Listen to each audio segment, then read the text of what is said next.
and it's just tensions are a little bit higher. So, but again, once you watch YouTube personalities, folks that are there, I'm gonna pivot on this point here, that a lot of folks have actually moved, specifically from the diaspora. African Americans have moved to Africa. If you are on YouTube, check out a family called Black Acres of the Gambia. They're an African American family from Tennessee. That the gentleman, he's a sweet daddy is what his name is, and his wife, he calls her Sweet Juicy Mama.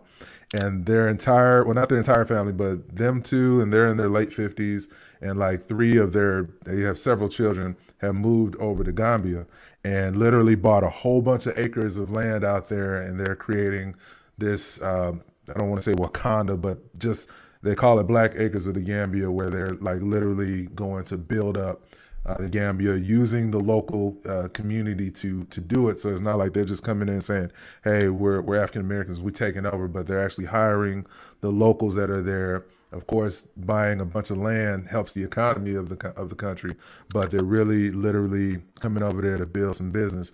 And then on the flip side, there's a lady named Cathy, who is very polarizing. We watch a lot of this kind of stuff on YouTube, y'all, but she's been very polarizing because when she goes over there, like she is in the Gambia as well, and she's just going in on the local environment, and she's been very off-putting to a lot of people there locally that are like, who is this, African American lady coming over here trying to tell us what's wrong with our country? So it's like that flip side, and I also incorporate some of us that were born here, where all we know is America, all we know is the West, and if we were to try to move over there, I think it would be a culture shock, even for those of us whose parents are directly from a specific part of the country, because all we know is America. So when you hear about the politics, I know that I can just go to my voting booth, for example, and vote for the person that I feel is working in my best interest. But over there,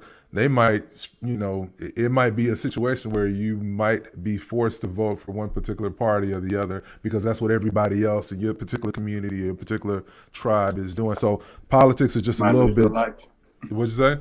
You might lose your life. You might lose your life. Yeah, yeah. And so people that come over there from the West, I mean, you just got to respect the fact that, it's a little different. It's not going to be like America, but that doesn't necessarily mean, that is bad. So that's just my thoughts. Anybody have anything to say in regards to that? Man, I think one aspect that like you kind of catapulted to a little bit was the politics. I feel like the politics of Nigeria, which is back home for us. Those listening may have different countries, but I feel like the politics aspect is what does honestly is one of those unknowns that I'm afraid of. I'm afraid of it because it's unknown. I don't know how true this is, but I often hear that money talks in Nigeria, and money is a motive in Nigeria. So money trumps a lot of. Sometimes money trumps morals, money trumps right versus wrong, and that aspect a little bit scary for me, because if I was gonna start a family, raise a family, and potentially have trust my government and the different organizations that are created by the government to protect or keep my family safe, one of y'all can definitely help me out here.